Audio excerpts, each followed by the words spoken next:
All right, hey everybody, what's going on? I just want to say hello to you, and it's very, very good to see everybody again. My name is Dr. Boyce Watkins from Your Black World and the Black Business School, and as you know, every Thursday we have Powernomics Thursday here on Dr. Boyce TV, where we get a chance to talk about Powernomics and everything Black, everything that's powerful, everything that's going to make us great, everything that's going to help us go learn about our future by learning about our past.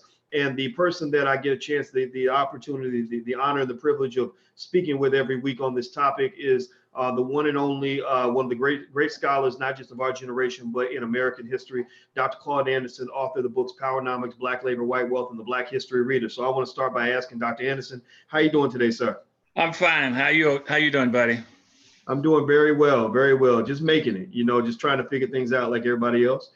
Let me say good afternoon to all your listeners too across the country. You have a very substantial body of people that listen to you every week. I want to say good afternoon to them and recognize them. All right, yes. So you all, thank you so much, and we should all recognize you. I want to say thank you all very much for your support. And what I remind them of, Dr. Anderson, every week is that this is the home for intelligent Black people. So I tell them, I say, if you ain't intelligent and Black, you might want to get the fuck out. So that's how we do things here. This is about being intelligent, about being Black, about looking for answers, finding solutions, executing those solutions, and having the courage to move forward and to think different and to do better and to stand up and to be strong and to demand what's ours and to build what belongs to us. I believe Black people can do anything, and my mind will never be changed. So everybody, by the way, if you're watching, shout out your city right quick. Do the city shout out, and I'm gonna see which cities are in here. So Dr. Anderson, you might see them through the comments. Every now and then I might mention some of the cities that people that come through. You'd be amazed. People are from all over the world, parts of Africa, every place from Atlanta to Shanghai, China to El Salvador. I see Toronto. What else do I see in here? I see some other cities. I see another Atlanta from Wanda. I see Orlando, Newman, Georgia, Oakland, California, Detroit, Monterey. I assume that's Canada. I see Kansas City. Justin says Kansas City. Tampa. Let me see, Oklahoma City, Inglewood. Sorry, I should have said Inglewood. Maryland, Chicago, Los Angeles, Pennsylvania, and a lot of other cities. And so welcome to everybody from around the world. Please hit the thumbs up button before we get started. And we're going to have a really good conversation. And I'm going to start the discussion here. As we get a chance. Dr. Anderson is the star of the show. I want to hear what his opinion is on this. So Dr. Anderson, let me tell you about this little story I read about a young lady by the name of Hayley Taylor Schlitz. Hayley Taylor Schlitz, and you can actually see her image on the screen right here where she's making an appearance on Good Morning America. Hayley Taylor Schlitz is 16 years old, and Hayley did something pretty amazing. Hayley actually got accepted into 9 law schools. That's 9. That you need both hands to count the number of law schools she got accepted into. I know people that can't get into one law school and they're 35 years old. This little 16-year-old girl got into 9 law schools. Now, Dr. Anderson, the reason that I'm launching the conversation off by telling you about Hayley Schlitz is because Hayley Schlitz, one thing that really stood out for me was she was not always a good student. Hayley, talks about how her and all her siblings were struggling in school when they were going to the public schools and being taught by the white folks at school. Things were not going right. They were telling their family that your child doesn't have a lot of potential. They don't have, what it takes to be successful. They were telling her that she couldn't even exceed at the level of an average student.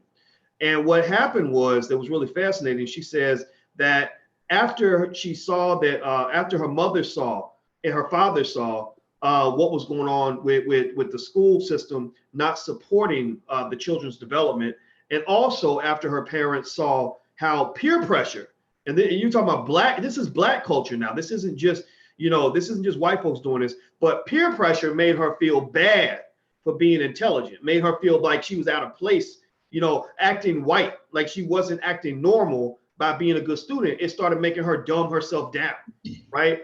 And so when her parents saw that, what they did was they pulled her out of the school system. They pulled all her siblings out of the school system, and they started educating them on their own.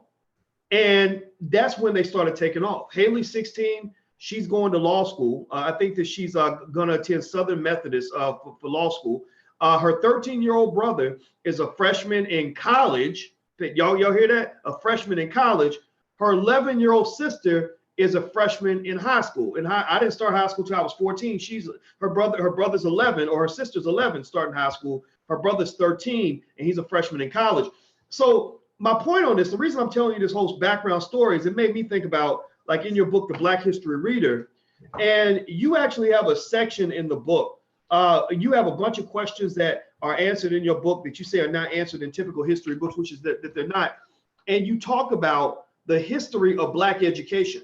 Why, a lot of this anti-intellectualism in the Black community didn't come from us. It did not come from us deciding we didn't want to be intelligent. It came from white folks and white supremacy pushing a narrative onto us that we are not supposed to be the smartest person in the room. We're not supposed to want to pick up a book. We should be ready to pick up a liquor bottle before we pick up a book. And I think that's connected to the destruction of the Black man, the Black woman, and the Black family all throughout the world, because in most situations, that little girl and her siblings never would have, got pulled out of school, and they wouldn't be going to law school and all that. She might have grown up to be a stripper, like like Cardi B, or maybe she would have grown up to become somebody that picks up garbage for a living, or a waitress.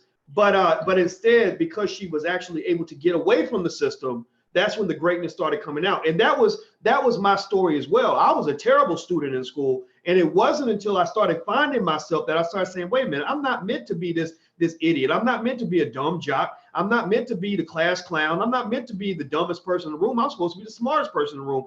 And you don't see that in our culture. So I'd be curious to ask you, this is leading to a question. I just wanted to lay all out there for you so you can break it down. You talk on page 124 of the Black History Reader about a time where it was a criminal offense to teach Blacks to read and write. And you explain why it was a criminal offense. You explain why they didn't want Black people educated and why they didn't want Black people to embrace education, even if it was offered to them for free. Can you kind of speak to that a little bit? Yeah, I'll try. You see, as I've indicated on numerous other occasions, that the primary purpose of racism is to try to make sure Black folk are non-competitive in all respects, in whether it's economics or education or political based. And so they do not want Black folk to be economically competitive with them and nor educationally competitive with them. That goes all the way back to slavery. That's why when slavery first started way back in the colonial period, they passed laws. And I've been one of the worst outspoken person about educating a Black person was a white elected official from South Carolina. He says that we're going to take all necessary means. This is a quote, you can use this one. He said, we're going to take all the necessary means to make sure that no light ever enters a Black man's mind, okay, or head for any reason. Now that's from a state elected official in South Carolina. That was the first thing he said. Take all necessary means to make sure no light ever enters. I could use another word, but I'm not going to use it. A jig's mind, okay, and his head. And so what they did, they enacted laws about education for Black folk. The laws were that it would cost you $100 in it, not whites. I mean, not Blacks, but whites. It'll cost you $100, Dr. Watkins, and 39 lashes with a whip in a public square to be caught teaching a Black person to read and write. Did you get that? It'll cost you $100 and 39 lashes, even if you were white, to be caught teaching a Black person how to read and write. That was a code that was set up at that point in time. And no Black could be taught to read and write or go to school. And to make it worse was that even all throughout the course of history, slavery, guess what? Black kids could not go to school and get an education to learn how to read and write. But in most of those colonies, they would charge a Black man $5 a year. Every Black man had to pay $5 a year to pay for a white kid's education, even though he couldn't go to school. I'm just telling, make sure you understand that. So they passed this law. So from slavery up until from the beginning of slavery in the 1600s all the way up to about 1865, that the education level of Black folk was this: 96% of all Black people in America could not read and write as a direct result of slavery. They could not read and write. It was against the law, against the code. And any Black person who sneaked around and figured out how to read and write, he had to stay on the low down. He could not let a white person know that. He could never let a white person catch him reading or give an impression that he could read and understand that what was going on.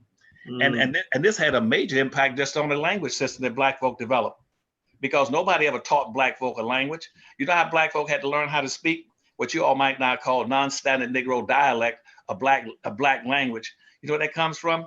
is that they had to learn how to read and learn how to speak in reality to save his life. A white man would never teach him to read and write or to speak. But he says, if you can't understand what I'm saying, that's a death sentence for not doing it and obeying, even though we're not going to teach you the language. So black folk then learn how to speak what we call non-standard Negro dialect or black language by imitating the white man.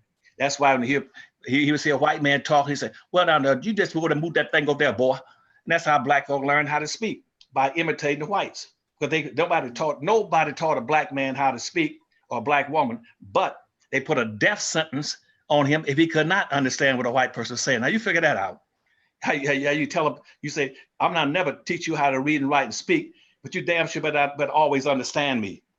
And don't let me catch you reading and writing at any time.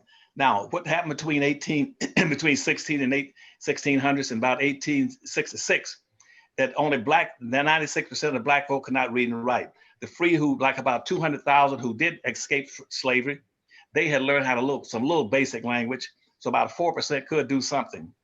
And that stayed like that until they were freed. But between 1866 and 1896, in that 30-year time period, I know somebody a little long drawn out to you on this, so no, that's fine.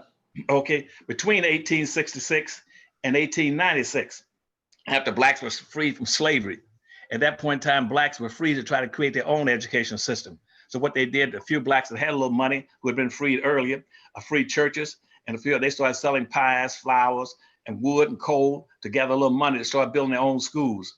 And so at that time, only thing whites did, they set up a present-day school system. The present-day public school system was set up in response to blacks coming out of slavery. So here's the stupidity. I hear black folk going around supporting charter schools and private schools and parochial schools when those schools were always for whites. Blacks, they set up the public school system as it currently exists, strictly for black folks coming out of slavery. So between 1886 and 1896, black folk built their own schools, and by their own in-house teaching, they learned how to read and write in that 30-year period. They learned how, and they reduced their illiteracy rate. Now here's the record. Between 1866 and 1896, black folks set the world's record on academic and educational achievement. Going to get to your question, to the points you just made about this girl. And you listen to this now. Black folks set the highest academic achievement rate in the world between 1866 and 1896, where they had a 96% illiteracy rate in 1896. But in that 30-year time period, they reduced their illiteracy rate from 96% down to 41%. And the same time in 1896, most all these, about 20 million Europeans were coming into the country. They had a 96% illiteracy rate. But black folk outlearned the whites coming into the country as immigrants. And black folks set the record for academic achievement that far exceeded Asians learning and whites learning any place on the earth. So black folk right now hold the record, but most of them don't know it and don't push it. But what's happened is that black folk never got compensated for it. But for educational achievement, economic benefits are supposed to follow academic achievement, but it never followed blacks. So in that 30-year period when Europeans were coming into the country, they could not read and write. They came in as a management class over black folk. So black folk learned how to set the record for learning and achieving academically, but they never got the benefits. The whites coming into the country who were just as illiterate at that point, they got all the benefits. They came in to be the management class to oversee and manage black folk. So in the conclusion of my little topic now, so by 1950s, as an example, that a black person who had a college education could earn less than half of what a white high school dropout in the 1950s. So consequently, black academic achievement has never been followed with academic benefits, educational and financial benefits. Wow. Everybody who's watching, I'm speaking with Dr. Claude Anderson. Dr. Claude Anderson is the author of the books, Powernomics, Black Labor, White Wealth, The Black History Reader, Dirty Little Secrets 1 and 2. You should go check out his books. Have those books for your family, because these are the most important books your children will ever read. Go to powernomics.com. That's powernomics.com. Everybody who's watching, please do me a favor. Please stop what you're doing real quick. Please hit that thumbs up button.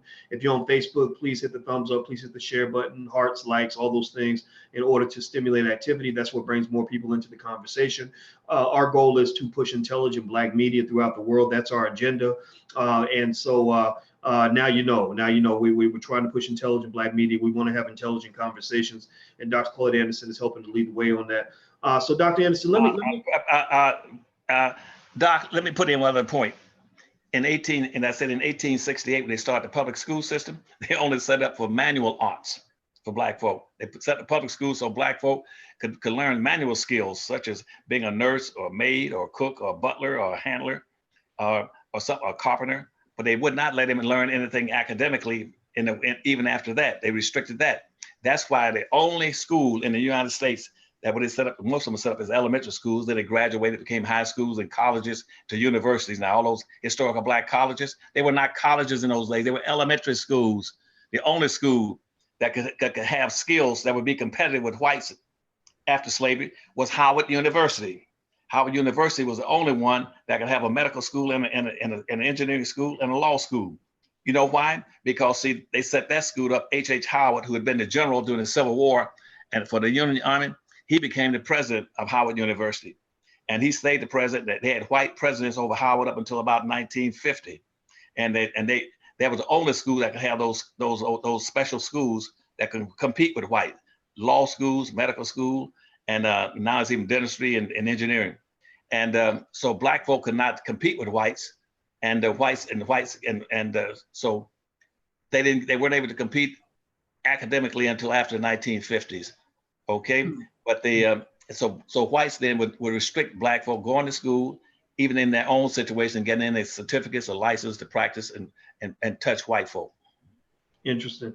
So what I want to do is I was looking at your book, The Black History Reader, and I read this book all the time, and I reread certain passages because it's almost like when you're reading about what really happened with history, you have to undo so much brainwashing, so many myths, so many lies that were told. And every time I talk to you, I almost get traumatized because you tell me something new that they did, that I didn't know about, that they never taught me about in school, And you have to, and it's almost like when you find out that your best friend was plotting, to kill you all along, and you thought y'all were best friends. So every time you find out something new, they say, when at the birthday party, he had a knife and he was about to stab you in the neck, and you replay it in your head with this new information.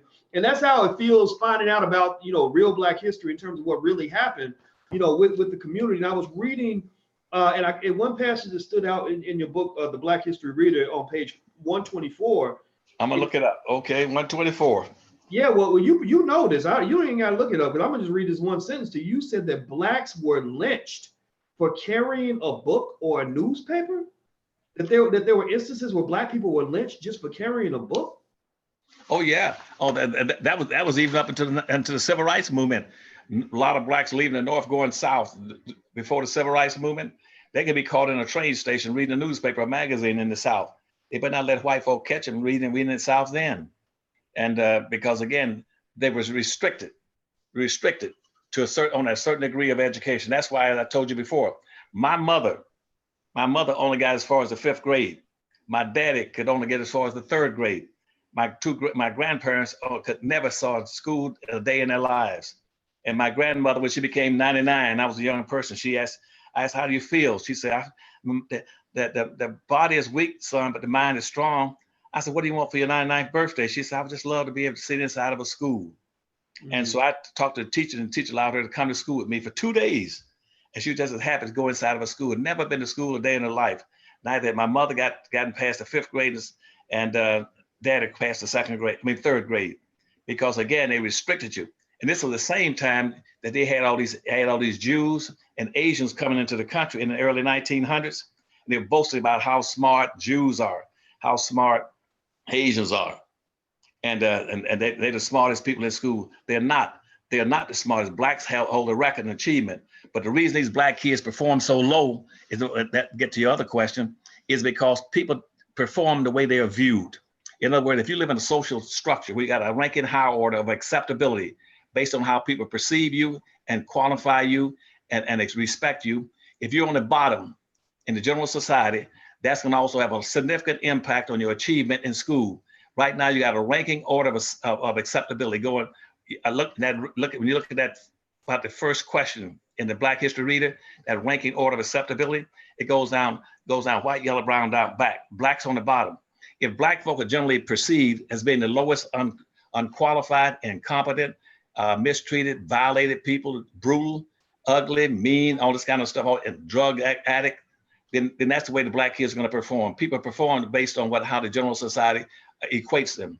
And that's why right now Black kids don't perform well in school, because nobody views them with any respect. And that's why Detroit, Michigan, as an example right now, here's a major urban area that almost 50% of the Black kids in Detroit this day, only 50% of them can even graduate from high school. And out of those who do graduate from high school, Dr. Watkins, they read at about a 5th, 6th grade level. That's way back in history, back in the 1860s again. Wow. Everybody who's watching, who just came in, I'm talking to Dr. Claude Anderson, and we're talking about a young lady. Her name, I do not have it in front of me right now, but Schlitz. Her last name was Schlitz. Hayley Taylor Schlitz, who was 16 years old, and she got accepted into 9 law schools.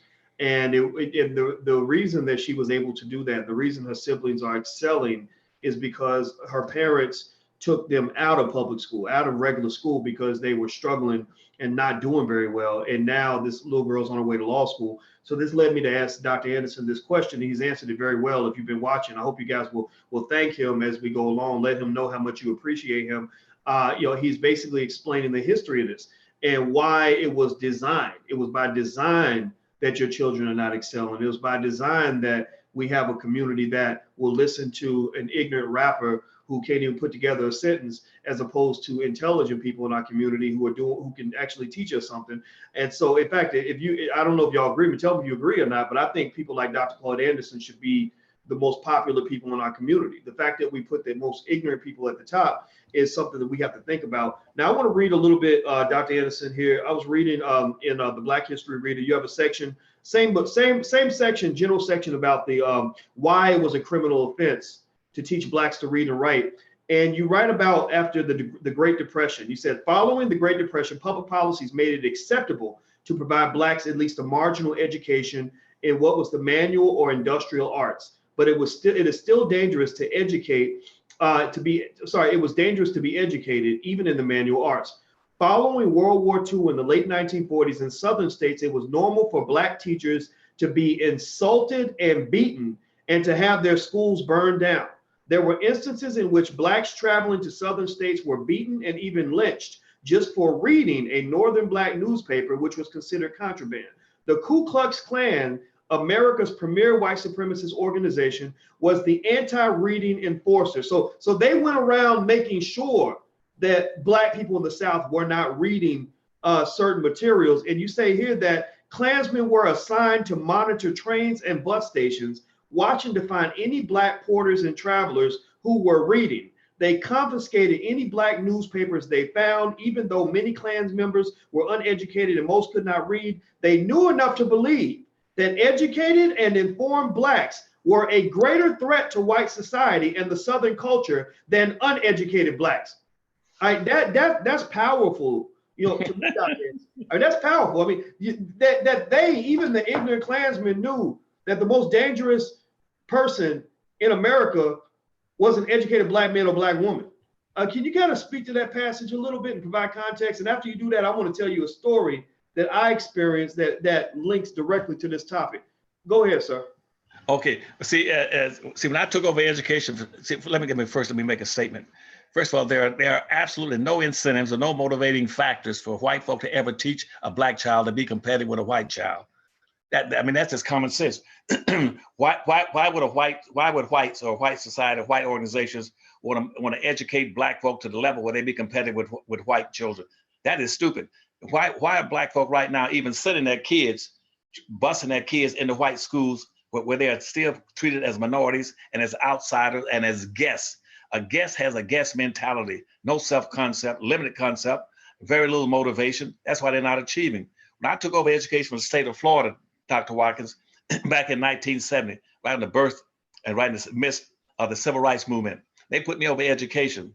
And I asked the State Department of Education over there, I said, look, now that I'm the coordinating education for the state of Florida, I'm appointed by the governor.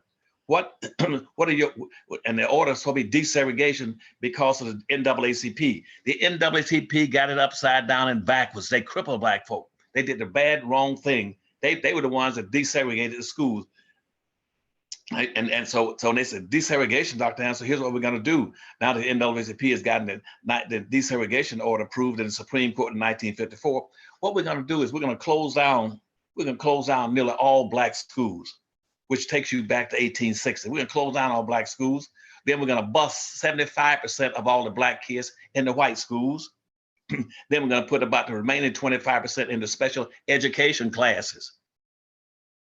Now, and we're going to fire all the black administrators, teachers, counselors, and superintendents. And I said, no, you ain't going to do that in Florida. So I fight like Cain to rectify that. And the reason how I rectified it was that I went to the state cabinet, to the legislature, and got them to pass one thing that no other state right now has. I had them to pass what's called a statewide equalization formula, because what was happening in North Florida, and it's happening all through the South, and it's still going on. I'll show you the difference. They were funding pattern was still unequal in North Florida, and the black schools in North Florida were being run down.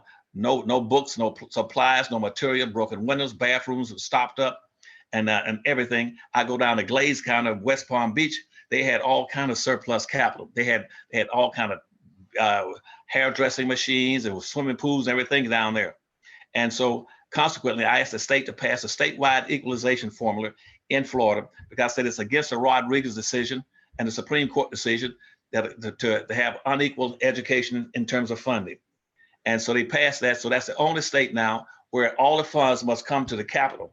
Once the money came to the capital, I distributed it equally, because in North Florida, they were chicken changing blacks, just like they were in South Carolina, where black kid was getting paid, black teachers getting paid about $1.50 for educating a black kid, compared to the white children getting $12. In Florida A&M University, a person with a doctor's degree was earning about $8,000, $9,000 a year, but white professors at Florida State University was getting $14,000. I said, wake up and smell the coffee. And I sent the Attorney General over to the University of Florida A&M University to investigate the discrimination and inequality between the funding of the professors, even at those two schools in the same city, almost across the street from each other. You know what the black professors did? They here said, well, I don't want to get into that. I don't want to be a part. I don't want to talk to. I don't want to. You're from up north with, and you'll make it bad for us down here when you leave. And that's why the formula stayed unequal, because they were scared to even speak up. And the NAACP, I just said, it screwed it up in the beginning. See, because down in South Carolina, McClinton, South Carolina, when the desegregation suit was filed in 1948 by blacks in McClinton, South Carolina, they didn't file the lawsuit, Dr. Watkins, because they were pursuing social integration. They didn't give a damn about social integration. What they were upset again was about the inequality in the funding of the schools, where black teachers and black kids were getting less money than white teachers and white children, where white children could ride to school every day on buses. They rode in buses while the black kids had to walk in mud and snow and rain to school, where the white kids had swimming pools. Black kids we had swim in the creeks. And where the black kids had, in every first week of every school year, the black kids had to clean up all the old equipment and use tape up all the torn pages in the old textbooks coming from white schools. And where white schools had tennis courts, blacks had just have two poles with a piece of wire running between them. And so what blacks and Clintons would say, we want the same amount of money. But the NAACP, when it got to the 1954 desegregation decision, they said, what we need to do, let's just close down those black schools. Let's just close them down and let black kids be guests in white schools. And that way, and so rather than giving blacks the money and equipment, the schools, the best teachers, they did just the opposite. That's why when my Us Too movement right now, I demand that in every major urban area today, in 2019, I want every damn major city that has a major Black population that started going in and say, no, we're not going to be taking any more busing. We're not going to, I want you to bus us in other schools. We want you to build minimum two magnet schools in every Black community, major Black city in the United States. And in those magnet schools, I want you to put the best teachers, the best equipment, the best schooling, the best material, the best equipment to make them competitive, just as competitive with the white kids, just like they did with Howard University in 1866. But they don't want to do that because they know they have no incentives to try to upgrade Black kids. In Detroit, Michigan, I told you how bad it was. The whole lottery system that everybody playing the lottery every damn day. That lottery system was started by Black folk. The lottery system was started by Black folk in the late 1890s down in Louisiana and moved up to Chicago, then to New York. In those days, they called it policy and playing the numbers. But then when it came up in the 1960s, 70s, they said, what we'll do is fund these Black kids' schools. Let's take over the lottery system that Black folks used to have, the number system. And if we pass the lottery system, we'll have enough money to be able to subsidize schools for Black kids at a high quality level. But guess what? As soon as that was passed, the money never went into the Black communities. It went into a lottery system where anybody in the country can gamble for the money and win to hit the lottery, get the money. Black kids still don't get the damn money. And the NAACP changed it. And the Blacks in South Carolina, we just want equality of money. And it was the NAACP and their major organization, I can't think what it's called now, educational organization, legal organization, says, no, we don't want to build your school and give you equality. Let's just be guessing what they own. You don't need a house. You just go to everybody else's house and be a guest with them. That's where we are now. So desegregation has failed. The schools are bad all over the country, and Black folk are not being rendered economically competitive in the United States any place. They don't want you to be competitive. Mm. Everybody, I'm talking to Dr. Claude Anderson. He is the author of the books Powernomics, Black Labor, White Wealth, The Black History Reader, Dirty Little Secrets 1 and 2. His website, where his books are located, which everybody should own, just as a rite of passage, is powernomics.com. That's powernomics.com. If you're watching on social media, please hit the thumbs up button. If you haven't done that, please hit the thumbs up button. And also Monday night, I'm doing a very special lecture for the Black Business School. You don't want to miss it. If you'd like to be a part of that special event, please go to drboyceseminars.com. That's drboyceseminars.com. It has to do with how to create a long-term financial plan for your family. And I'm going to answer questions, and we're really going to break all that down. So go to drboyceseminars.com.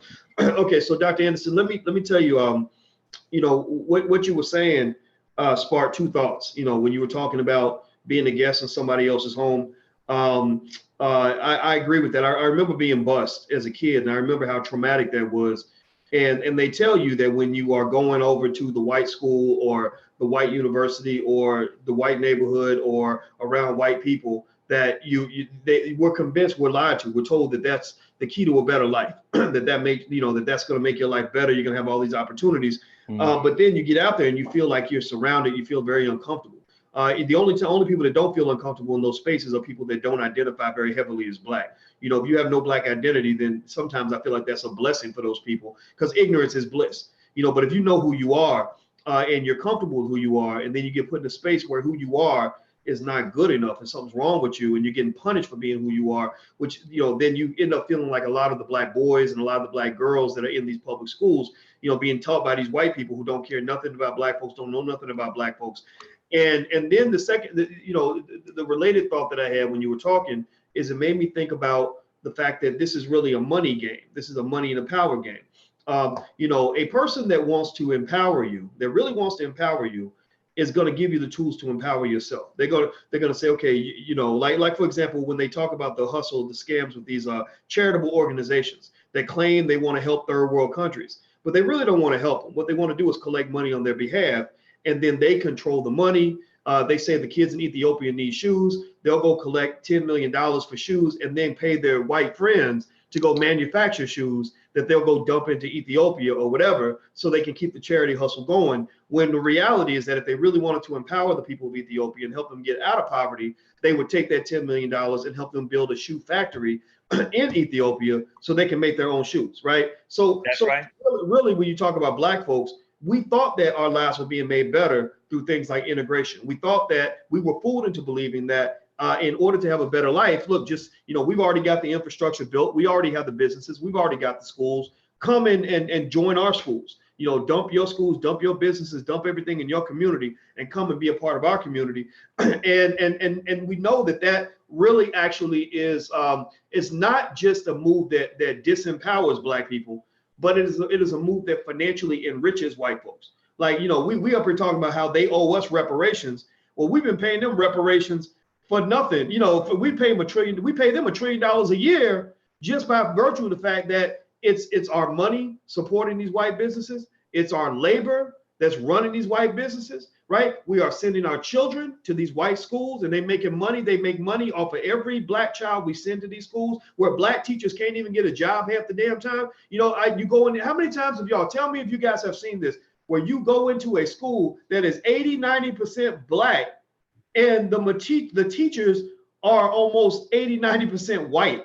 Or you go into the school and all the consultants are white. The principal's white. The people making money is white. The people writing the textbooks are white. And basically what they're doing is they're making money off of our kids. Our kids have become a commodity, almost like oil or land or whatever. They become a commodity that people use in order to enrich themselves. And we aren't even going to talk about the NCAA, where when you watch these great games going on with March Madness, where they're making $50 to $100 million for every game that's played, and most of the players on those courts are Black, and you tell me how much of that money are these players and their families getting? They're not getting any of it, right? You look at the prisons. They're making these little towns. They love it when you build a prison in their community, because that means that they got thousands of jobs and millions of dollars in resources coming into their community. So they're using Black people as a resource. So what we think is integration. Like, we think that we're being invited over for dinner when really we are the dinner. We're gonna be the main course. We're being put on the middle of the table with an apple in our mouth, and they're carving us up and sharing us piece by piece. And it's very similar to what, and maybe Beth, you're the history expert, but Africa, it started in Africa with doctrinal unequal exchange, and also how the Europeans just literally divided Africa up like a Thanksgiving turkey and said, okay, Germany, you get that, England, you get that. Can you tell me more about that, so people can kind of just know the context of that, and that there's a history to this kind of Eurocentric mindset? Back in 1886, they set what's called a Berlin Conference, and invited all the major European countries, went into Berlin and met, and brought in with them the map of Africa, and each one took and drew a circle around that which they wanted to own and control in Africa, because Africa was the richest continent on the earth. They wanted to control it. And under the doctrine of unequal exchange, they said, hey, we're gonna make sure that Black folk get nothing out of it. So the Europeans marched in, they each one took a slice, and it's still under that. And that's why isn't it amazing that here you are, the Black people on the earth make up about 24% of the world's population, between Africa, Caribbean, and America, and they each one own 1/2 or 1% collectively and individually. And in Africa, of all the businesses in Africa, those Blacks own practically nothing with the majority population. South Africa is a role model to show you what's called inappropriate behavior patterns of Black folk when they get into public office. They either elect or put in puppet officials there who will serve the interests and the motivation of the dominant white society. South Africa just initiated, approved about 8 or 9 years ago, a new declaration of independence and based on a constitution. They had their own constitution initiated. And guess what? In the constitution, they said that they're going to invite Chinese to come into South Africa to set up businesses there and help them develop the country. Now, in South Africa, Black folk, you got about 29.5 million Blacks in South Africa, and about 2.5 million whites or non-whites. And so that's 29.5 million whites, 2.5 million whites, 29.5 million Blacks, 2.5 million whites. And guess what? The 2.5 million whites own and control almost 99% of all the wealth in Africa. One white family alone, the De Beers family, own all the gold, chrome, silver, jewelry, and silver in South Africa. And guess what Blacks did when they got into office? Under Mandela. Mandela wanted to imitate the same stuff that Martin Luther King was talking about. We don't want to integrate the money and the wealth. We just want to integrate socially. And so what they did, they initiated a constitution. And in that constitution, they invite Chinese in there and put an affirmative action plan in the middle of that constitution that says that we want Chinese to come here, or Asians to come here, and we have an affirmative action plan for them. So when they do come in, they can get preferential treatment on building wealth and jobs and business opportunities. But local blacks are excluded and do not qualify to enter the affirmative action plan in South Africa right now today. See, that's the little game plan. They got flunkies going on. If I go to Kenya or Ghana or Nigeria, that's why I turned down the ambassadorship to the damn Bahamas. I mean, to Ghana and the Bahamas. They got all these would-bes there who are strictly in an appointed position or elected position to hold the status quo on race matters in Africa. And all that wealth and power is being consumed by two groups now. All the Europeans and the Asians are fighting and clashing over, taking over Africa and consuming all the resources. They're not talking about rights, same as what they're doing the same thing in Africa they did in the United States, where Martin Luther King, instead of talking about economic uplifting of black folk, he focused primarily until 3 months before he died, he focused on social integration. You know, I'll tell you what, Dr. Anderson, one of the things that what you're saying is really sparking thoughts, you know, from your words and also from the story of this young lady that we were talking about, the 16-year-old who's going to law school. You know, when I think about that young lady and the fact that her success is driven primarily because her parents pulled her away from the system, just said, we don't want you learning what they're teaching you. We need you to learn something different, which is consistent with what I believe. You know, that's why I'm always telling parents, like, have your kids read Powernomics, have them read Claude Anderson books, you know, Amos Wilson, read from people that are going to empower your kids, not people that are going to teach them how to be slaves. Because that's pretty much what we're still being taught to this day. We're still being taught how to be slaves, and we're very good slaves. And in fact, I was even going to ask you more about the black codes in a minute, which we might be able to touch on that, but I think that might be a whole nother conversation. But with that said, it almost sounds to me that in order for us to not be willing participants in our oppression, we're going to have to really revamp, you know, what we define to be a standard educational model for black people, for black children. You know, I think that when you talk about this game of ownership, you know, a lot of black folks tell me if you're watching it, tell me if you understand where I'm coming from. I don't know a lot of black people who know how to play the ownership game. I just don't. When I'm sitting around a group of black people and we're talking about how to get some money, how to get ahead, etc., I hear people talking about, I'm gonna go back to school. I hear people talking about, I'm gonna get a better job. You know, I don't really hear people talking about things like what you're talking about. Like they can literally hear that the land and the land rights or the rights to gold mines were sold to the Chinese so they could come in and manufacture, you know, do gold mining in a part of Africa. And they don't care. They asking, well, can I get a job? Will the Chinese hire me? You know, like that's all they know how to ask. They don't know how to realize, like, wait a minute, you know, it's the rights to ownership that's the secret to all that power.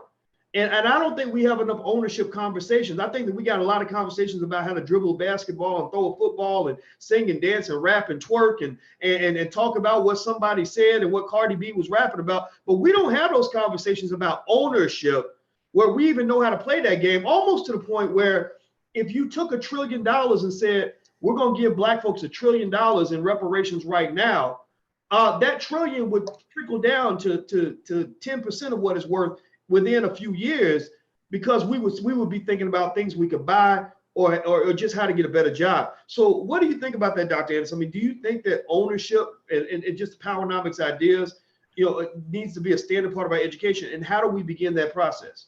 Well, as I indicated earlier, see, about socialism that Martin Luther King and even the African nations are practicing, and Mandela practicing, looking for social comfort and social acceptance, that is backwards. That's why you're going to hear people now in the next race, Bernie Sanders, talk about socialism versus capitalism. Anybody that's read any of my books understand that primary property is what you own and control. Black folks initiated through their presence in their bodies the whole concept of capitalism. And as it came out in about 1503. And capitalism is based on a very simple premise. And you live in a capitalist society. America is not a socialistic society, it's a capitalist society, with some shades of socialism thrown in like in public roads or something like that. But this is a capitalist society. Capitalism is based on a very simple premise. It's based on what you own and control. So a person want to practice capitalism, he must learn how to own and control the land, the tools, the resources, and use other people's labor to enrich themselves. Now, no place in that definition you hear a darn thing about getting a job. You don't need a job if you become capitalistically enriched.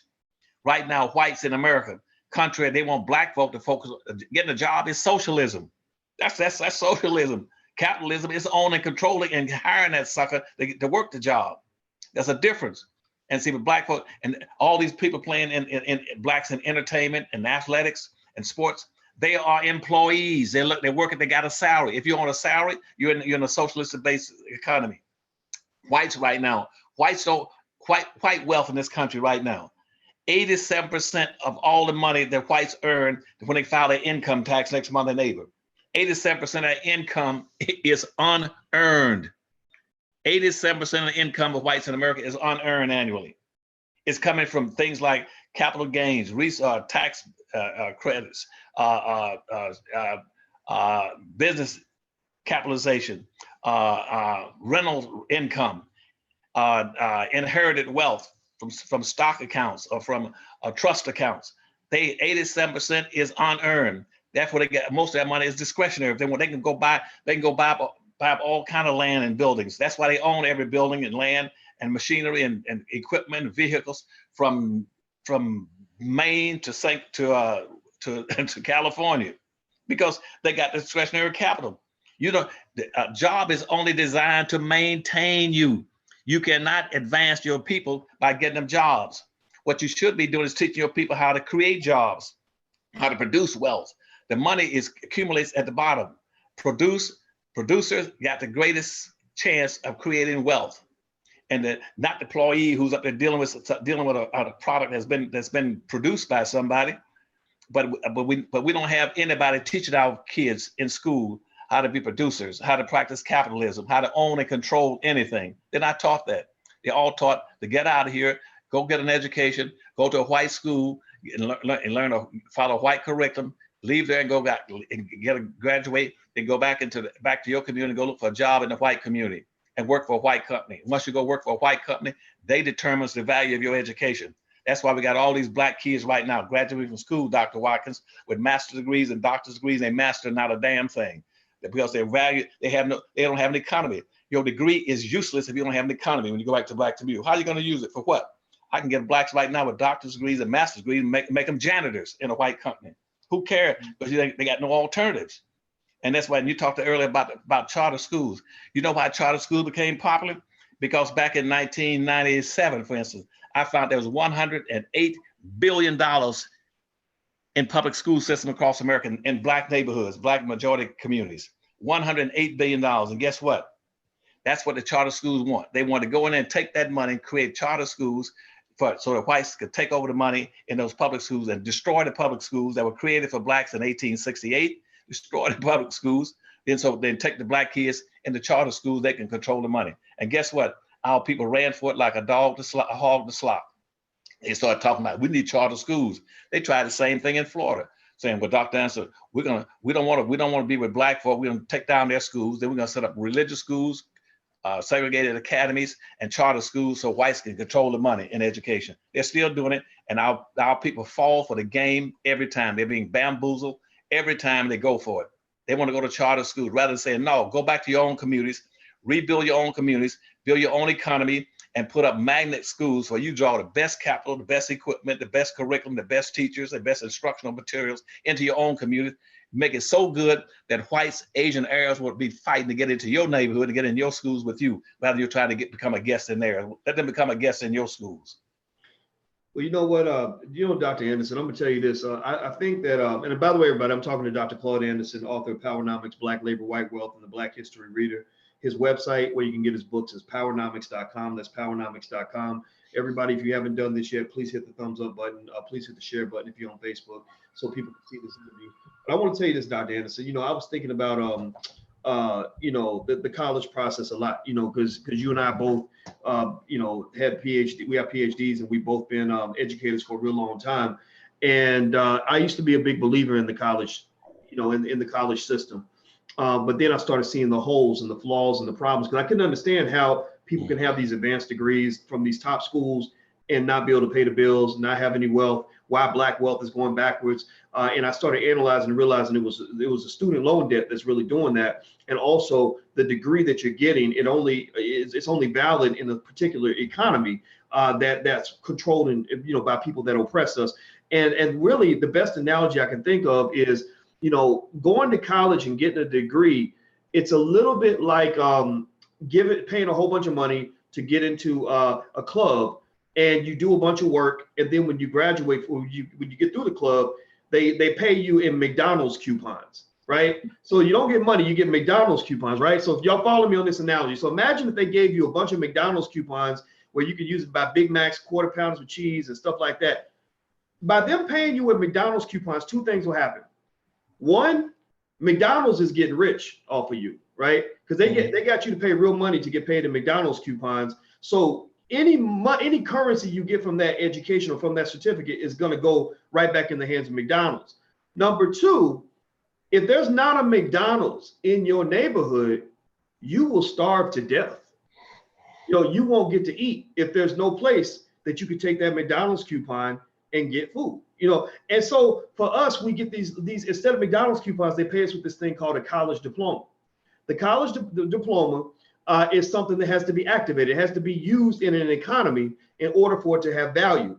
We don't know how to build economies yet as Black people. We're still learning how to do that. So we go to white folks who have a whole economy or a whole bunch of businesses, and we say, hey, I got this McDonald's coupon called a college degree, and I want to trade it in so you'll let me eat. So we're enriching them because we're supplying labor, low-cost labor to their system. Because I'm Black, I'm desperate, I need the job. So I might really be worth $100,000 a year, but I'll take 50. I just need anything that's going to let me have a little bit of money and a little bit of my dignity. So we're making them rich. But then if the economy rejects you for whatever reason, which it rejects, at least 50% of all Black men get rejected. That's why the Black unemployment rate is so high. We get marginalized. Mm-hmm. You starve to death. Why? Well, because you got these McDonald's coupons and you don't know how to grow food. You don't know how to hunt. You don't know how to build your own restaurant. All you know how to do is find a McDonald's that'll take you a coupon, right? So that's why you got these Negroes that graduate from Harvard, Yale, Stanford, Duke, and North, where all these great schools and can't, and are mad as hell. I mean, they so mad you would think they just got out of prison yesterday because they still feel trapped and they don't understand why. Well, the reason is because instead of getting paid with cash, you got paid with a bullshit ass McDonald's coupon, and ain't nobody taking your certificate. So Dr. Anderson, and I'm gonna ask the last question because I know you got to go and everything.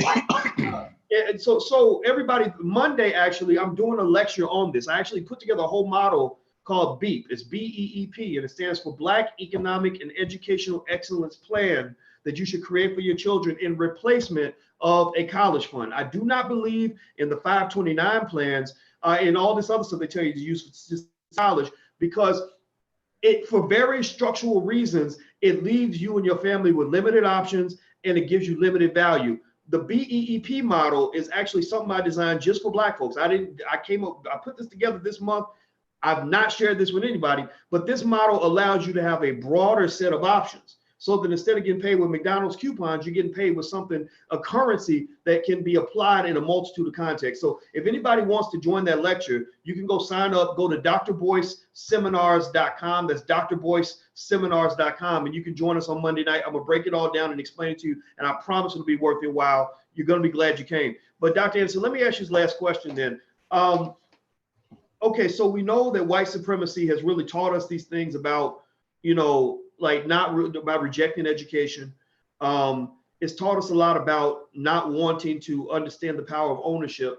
What will be some basic things that you think parents right now can walk away with from our discussion in terms of what they can do right now with maybe their kids or themselves in order to apply some of what you're saying in terms of changing the culture? People are here because they want to change.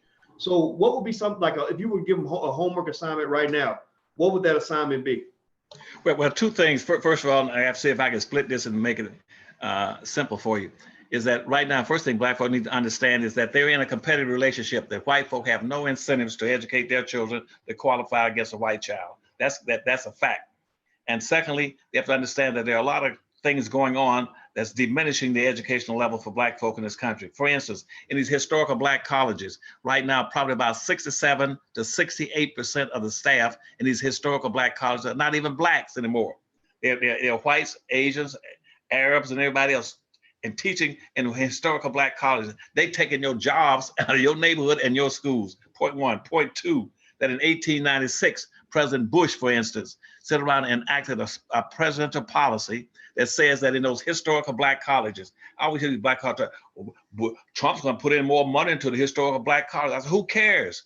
Because now in those historical Black colleges, based on what Bush did in 1996, any white university that has a 21% white Hispanic population can now go into that pot that was set up in 1868. I talked to you about when the public schools were set up.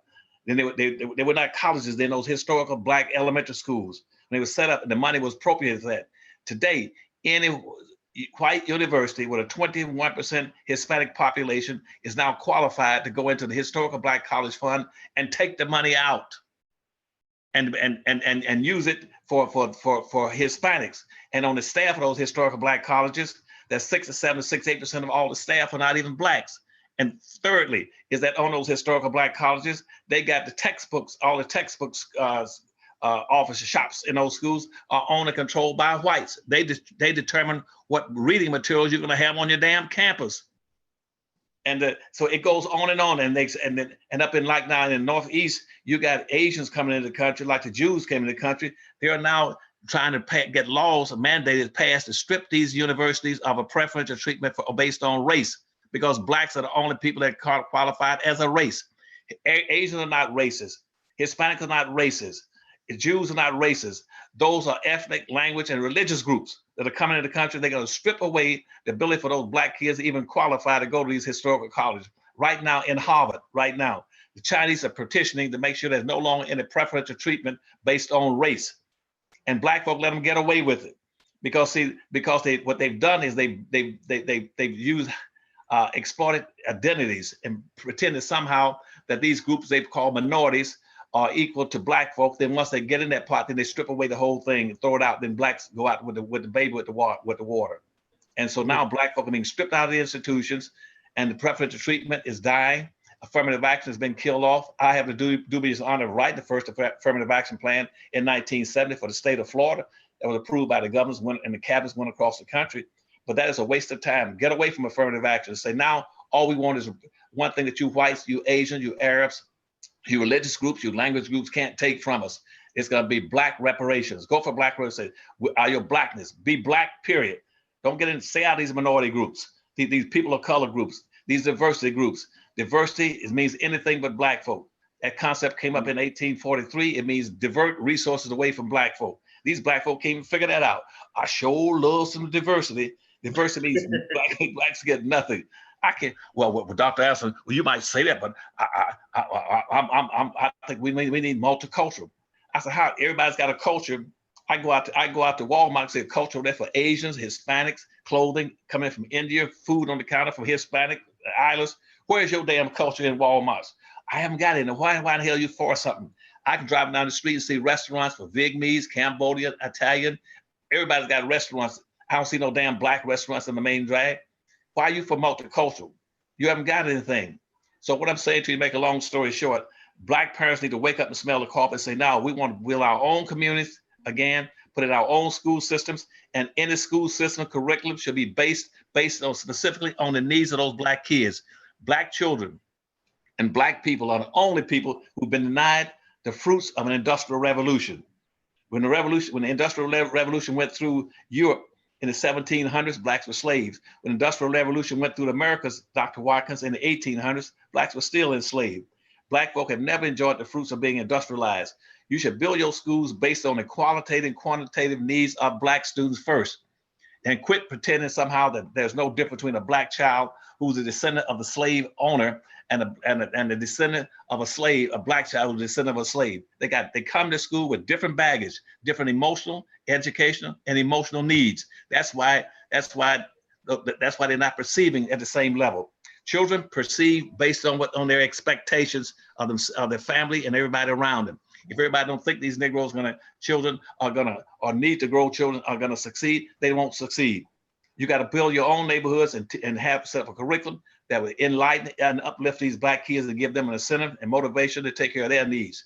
In short, if we're going to go to the moon tomorrow, I would close down all the schools. If we go on the moon tomorrow, close down the schools and develop a specific culture or characteristic curriculum that will meet and provide our needs if we go to the moon. We're going to the moon, we have to need some engineers, some astronauts, some chemists, some physicists, everything, and people like that to live on the moon. The same thing should be in the black community. If we're gonna rebuild these black communities, we're gonna need to have schools based on the needs of those black kids. Those black kids have a whole different needs, emotional, physical, financial needs that's different from a white child. And they need to learn how to be industrial, learn how to be good in economics before they get to the 8th grade, learn a skill, a mechanical skill before they leave the high school, and be able to use a scheme in their head or a technique to be able to survive and compete in a competitive economy. That's what you should be getting to. Don't let your kids sit there and pretend there's no difference between a white child and a black child. When a black kid can go home and 87% of everything he needs in his community, in his church, in his relative, in his family, in his culture, in his neighborhood. And you got a black kid goes to his neighborhood, to the ghetto or neighborhood, and there's nothing in it but over abandoned buildings, rundown buildings, a few shops that are owned by non-blacks, Asian, Arabs, and Hispanic roads own their business. Be realistic. That's what I want the black parents to be. Be realistic and teach and raise your kids to be economically, politically, and socially and emotionally competitive. All right, you all heard it right there. Dr. Claude Anderson, he's the author of the books Powernomics, Black Labor, White Wealth, The Black History Reader, Dirty Little Secrets 1 and 2. Please give him a digital round of applause. Give him a thank you for taking the time to bless us with his presence. You know, he comes on drboycetv.com every Thursday at 2 p.m. Eastern. And also, please go to powernomics.com and get the books for your family. The website is powernomics.com. You can also support his think tank, the Harvest Institute. This is the best and pretty much the only think tank that focuses solely on Black people, the only one that I know of anyway. So feel free to go to harvestinstitute.org. I encourage you to make donations, make some sort of recurring support for Harvest Institute because white folks support their think tanks. We got to support ours. They support their institutions. We must support ours. They support their heroes. We must support ours. They support their leaders. We must support ours. So I encourage you to just a fraction, just no more than whatever amount of money you might spend going to Burger King or Target or Walmart or wherever white businesses you're supporting. We ask that you support the Black institutions as well, as everything else you support. The other thing I want to mention to you guys before I let you go, and please hit the thumbs up button, is Monday night we're doing that special lecture where I'm going to unveil and break down and explain in detail the BEEP model of preparing your child for the future. This is a replacement for the college savings plan. I do not want you to do a 529 savings plan. It is what I'm doing actually for my niece. My brother and I are doing this for my niece because we don't want to put a bunch of money into a fund that's all going to go to some big university that's going to take up all of our money for an overpriced education. The BEEP model gives you a lot more options and flexibility for the child, and I can break that down for you. If you're interested in joining, please go to drboyceseminars.com. That's drboyceseminars.com, and you can register. It'll be worth your time. Also, last but not least, don't forget we're on iTunes. Make sure you subscribe. If you have iTunes, you can listen to us in your car. And that's pretty much it. So thank you again, Dr. Claude Anderson. It was great talking to you, my friend. And thank you, Dr. Watkins. And tell them when they go to the powernomics.com to get the books, tell them to get that library pack, because I need all the help in trying to mobilize Blacks to take the leadership in this reparation movement that's coming to bloom now.